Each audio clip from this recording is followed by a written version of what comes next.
Alright guys, so this is next day. Intercooler piping's all on. We mounted the bumper back on. Now we're taking off the valve cover to reach the post plate. So you know you got the regular 10s all around the valve cover. And then you have the plate. We took the plate off. We already loosened everything. So now we just gotta unplug and take the coil packs out. Alright, so we're taking the coil packs out. We're gonna mark them just to be safe. So we got masking tape, just so we can put everything back to where it belongs. So this was the first one. It's actually cylinder number 1, since the timing chain is here. But how you wanna mark it? The easier way? It's 1, 2, 3, 4. Alright, so let's go. We're just gonna mark this one 4.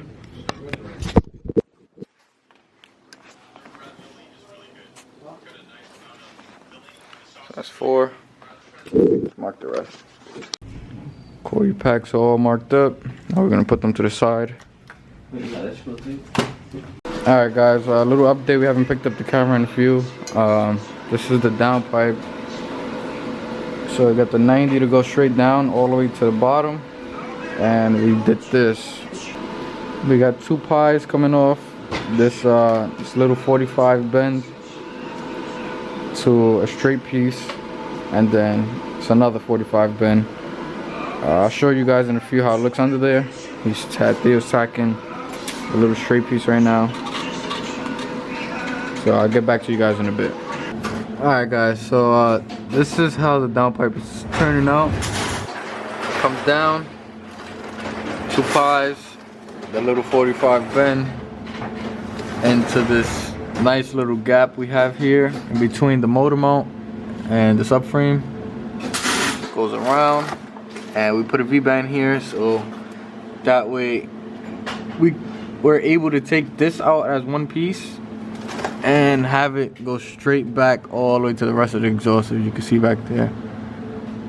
Alright guys, the car's back on the floor now. Downpipe is on, the whole exhaust is connected. Wow, it looks way better. The exhaust is like 3 inches from the floor. So right now he's taking the fuel off, so he's taking that nut for the, that's the feed, right? Yeah. The compressor wrench.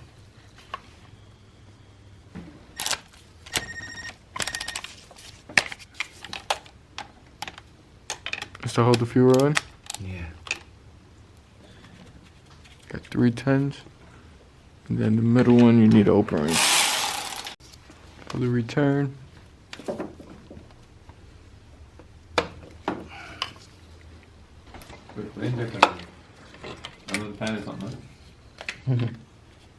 This thing got bigger injectors too. It had a bigger fuel pump.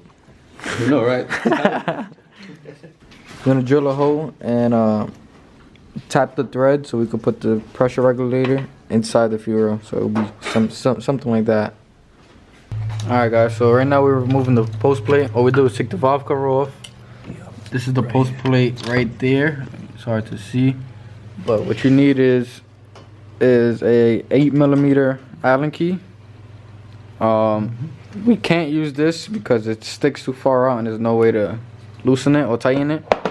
So we got the regular Allen key there, and what we're gonna do is put something over it so we can use it as a pry bar. So like a socket or something, we're gonna slide it over and use it as a pry bar to get leverage, because this thing is in a horrible position. Also, what you want to do is you want to keep the cam still. So we're gonna figure out how we're gonna hold the cam so that it won't move, because you can't move the cam while you loosen it. If not, the whole cam is gonna spin. You just want the nut itself to stay in place. Well, you want the cam to stay in place, and you just want the bolt to spin. So we're gonna use a crescent wrench just to hold the cam in place. Right here to the cam gear, while he goes and loosens it. Clockwise. Which way are you going? I'm going clockwise, because this is a reverse thread. Yeah, this the bolt back here is reverse threaded. It's not a regular thread. So you will have to go clockwise, right, to loosen. Clockwise to loosen. And counterclockwise to tighten. Alright, so you're going I'm going that way. this way. Alright, so I gotta push that way. Alright. Watch, hold it. Yeah, you just hold it. Ready? This one you just hold still while he loosens. This always scares me. Oh.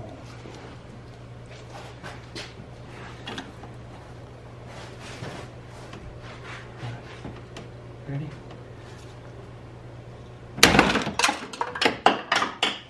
There goes everything.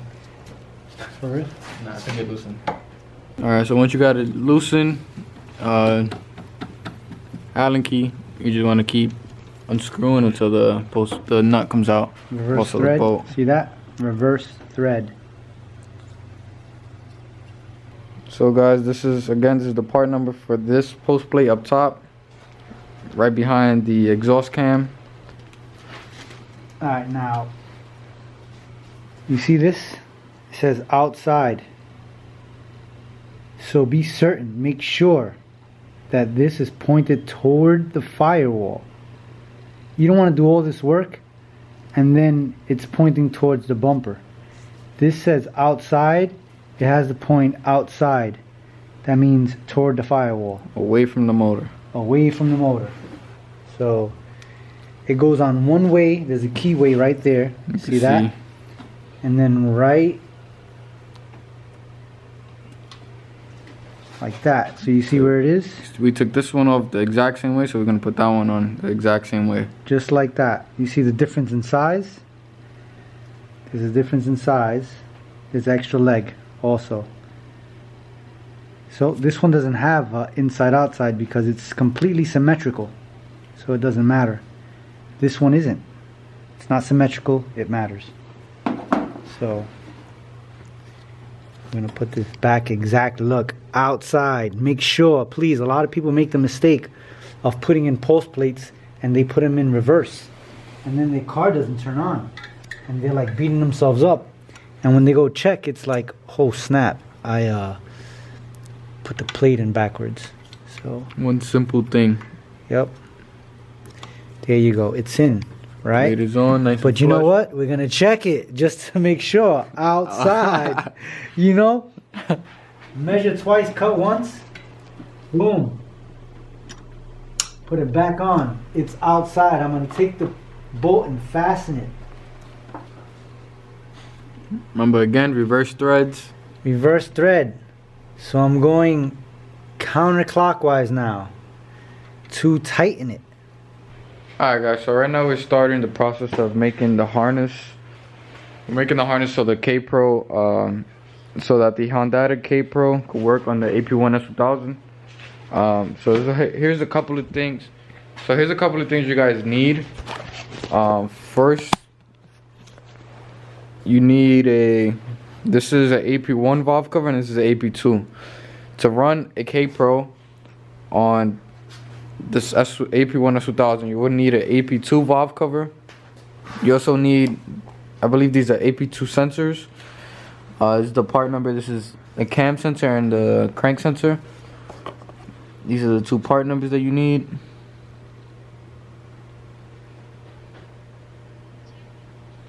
Alright, so this is one of the few things you also need. These are the connectors for the cam and these are the connectors from both sensors. You could get this from any car, like any Honda or whatever that has the same style plug.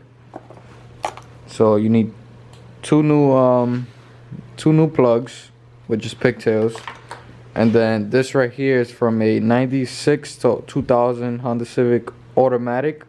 This is the D connector on the engine harness.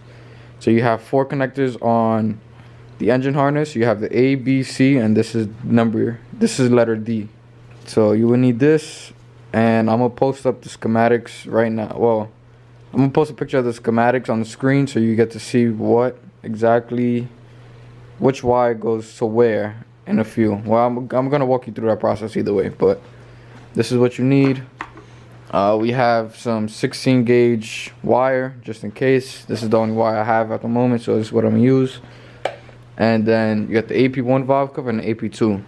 So the difference here, as you can see, you got one of the PCV breather valves, and the sensor on the AP2 valve cover sits a little lower. It lets the sensor sit lower in. so that way it lets it sit lower in, so that way it could read. On the AP1 valve covers, the sensor sits too high up, so it's not enough, it doesn't reach the cam so it could actually read the cam. So that's why you need an AP2 valve cover. Alright guys, so I made this little schematic for you guys so I could explain how to wire this up. So I wrote down all the wiring on connector D. Let me write that down actually. Alright guys, so I'm gonna do this together for you. We're gonna do this step by step so that you know. I'm gonna cross out all of the boxes. Alright, so first things first, this right here is the wiring side. Let me put wiring side. So this box is literally what I'm looking at right here.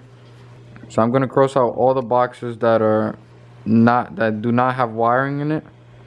This thing wants to focus.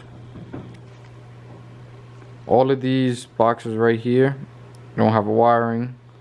No wiring, no wiring. I'm gonna cross all that out. So we got the second box, the sixth box, and the second one we don't have. All of them have wiring. And then now we go to the bottom.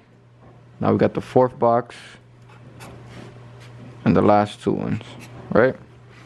So now these are, like I said again, these are all the wires that you need. All of these wires here are found on just the top row and the second row, like about here. So I'm gonna show you guys again.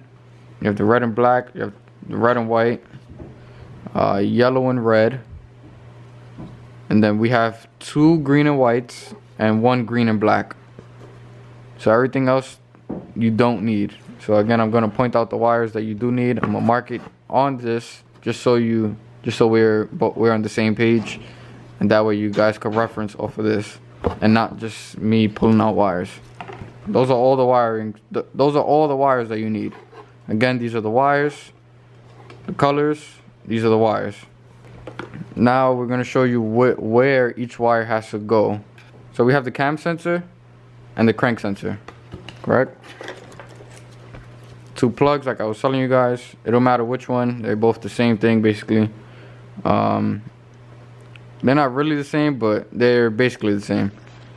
So they have numbers on the bottom, as you can see a little bit. It says Y16, Y16 and Y09. So we have it labeled here, Y19 and Y09.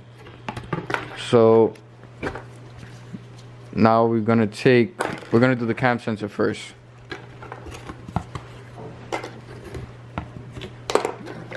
Green is gonna be for the cam. So for that, the first wiring, which is the red and black, goes to the positive, or the cross on the sensor. So it's gonna go to the last pin, which is that one over here. So that wire is the yellow and red. For me, for you guys it might be a different color, but for me it's the yellow and red, the third pin. So we're gonna draw a line. That goes to that one. Let's just draw a circle. The next one is going to be yellow and red, and that's going to the Y on the cam sensor. So yellow and red, I believe is this one. Yep. It goes all the way to the cam. Alright, now we got one more wire, which is the green and white on the second row. We have the green and black and the green and white on the second row. You want the green and white, which is on the second row, the last pin right here. That's going, it's obvious, to right here. So now we're gonna do orange for the crank sensor. Now we have the first wiring is red and white. Yeah, red and white, which is the second wire on, which is the second wire on the ECU plug. Red and white goes to, so this is red and white. We're gonna go down and we go to right over here. That goes for that. And now the last green and white, which is the last one on the top row, goes to Y, the Y pin. And then the last and final Y is green and black. Second row next to the green and white one, right here. As you can see, that one goes to Y, pin 9. So from here, to there. Which harness the D connector is from? 2000 Civic, automatic. It has to be automatic. And this is the schematic that I just made for you guys. Now we're gonna wire it up. Alright guys, little update. I ran the cam sensor wiring. That's the cam sensor plug. Sent it through the firewall under the clutch master. Since the ECU sits right under here, I ran it through there. I pulled the wiring harness, so as you can see the harness, OEM harness, I just pulled this out and I ran the wires right next to it. So now I'm gonna run the cam sensor, no, sorry, the crank sensor. The crank sensor belongs right there, so I gotta run the wires from inside to over here. Alright guys, so the fuel pressure gauge is on with the AEM fuel pressure regulator. And now we're just about to put in the injectors.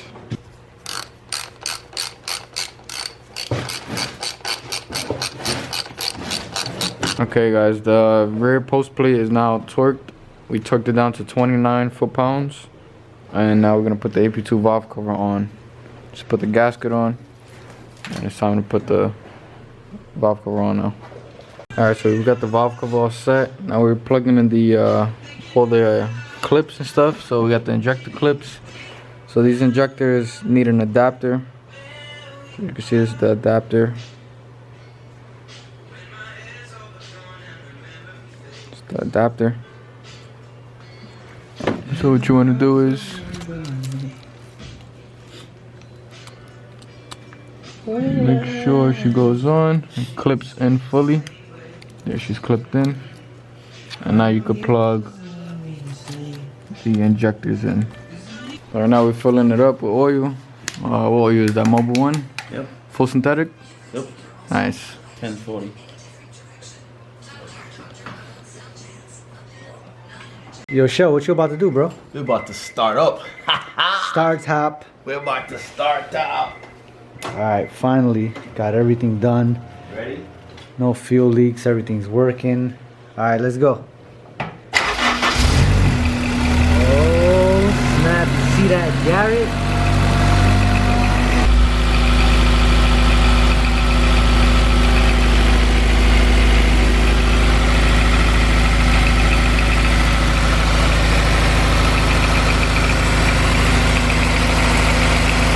One of the pulleys is making noise. That one.